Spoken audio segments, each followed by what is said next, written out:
Stormtroopers. I'm still trying to figure out what I want to do with the diorama here, how I want to pose them and everything. Thought about trying to make a little kind of quasi-stop motion, lead in before I make the final thing, but not sure that's logistically practical because I have to set everything up, do all that stuff, and get all those pictures, and then when I was all said and done, then I'd actually finish the model. Those little things wind up eating up more time than you expect, but who knows, perhaps the muse will strike. Now that I've got the initial Godzilla breath already tacked into his mouth, though, it's be a little hard to do that. I have to take it out, but maybe, we'll see. Now, the thing I forgot yesterday, Andy sent me an email about the UFO mystery ship Leif Erikson model that, is it Star Trek canon, is it not, that kind of thing. Now, we got to start off with, this is speculation and theory. But I happen to agree with Andy on this. I think he's right. If you know anybody that happened to work at AMT back in the 60s or at Paramount could shed some light on this, that'd be cool. Let me just read the email to you. All of this speculation as to whether or not the Leif Erikson was ever intended to be part of the Star Trek canon reminded me of something that will throw another log on the fire. Back when AMT first introduced the kit, they had a tremendously large model of the ship on display at their sales office in New York City. I saw this during the annual International Toy Fair, where all of the toy and hobby companies showed off their new offerings and hopefully took enough orders to go ahead with production of the proposed items. Although most companies created elaborate displays to showcase their new stuff, seeing the oversized Leif Erikson struck me as very strange, as the only other larger than actual size model I had ever seen displayed at these shows was Ravel's Prince Valiant, a figure that was never produced. Now, knowing the history behind the Klingon ship, it seems possible that AMT tried to do the same thing with the Leif Erikson, although it would not have been called that initially, as another adversary ship to add to their Star Trek line. The model on display at the showroom might have been intended to be a studio photography model, but for some reason Paramount said no. This is pure speculation on my part, but it provides a reason for the large model on display.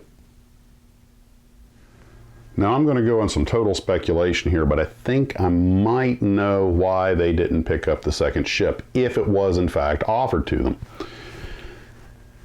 The Klingon ship was designed at the tail end of '67, November '67, and in fact Matt Jeffries' drawing says November 20th, I believe, 1967. And they needed a year lead time to get it in production for the following year, and it goes into production in September of '68. Now, this is only about 9 months before the series was over.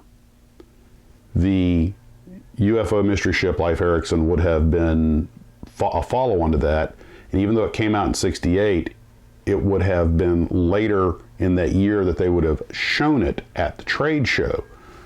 This means that the series was possibly already teetering on cancellation. My understanding is that the second season numbers weren't that great, and the third season was their last of the original series.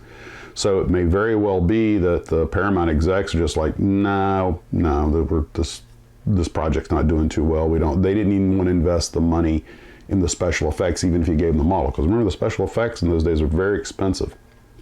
So that's a distinct possibility. Or it could be that the executives just flat out weren't interested, or maybe they were interested and couldn't push it past the others, or perhaps Roddenberry's like, no, I've got the ship I need, I don't need anything else. There's all kinds of possibilities. We'll never know, and I can only guess. But personally, I think the look of the Leif Erikson, it could have easily been Vulcan, Orion, Romulan, very, very easily. It just had a design that really fit that universe well. And I don't think that the executives, just to kind of put it in I don't think they were in the mood for any more Star Trek stuff. They were like, nah, we got all we need. And so they had this gigantic model, like, all right, well, let's go ahead and just produce it. I don't know how many orders they got there, if they got enough to go ahead and put it in production. I mean, it went into production. But it's possible that they could have just said, you know what, we think we got something here, let's just go ahead and make it on a gamble. Or maybe they got enough orders And it's also possible it was never intended to be part of the Star Trek universe. They may have simply said, hey, science fiction's hot right now. Let's just make our own unlicensed property that we can do what we want with. We've got the genius of Matt Jeffries available. Let's have him design it. So it's all speculation at that point. But personally, I'm inclined to think Andy's onto something. I think they did make it with the hope that the guys would adopt it just like they did the battle cruiser, and it just didn't happen. So anyway, unfortunately, I have some household repairs I have to do today, so I'll get out here when I get out here. Right now, it's off to, ironically, Lowe's. Got the Lowe's NASCAR right there. So guys, take care. We'll see you later, and model on.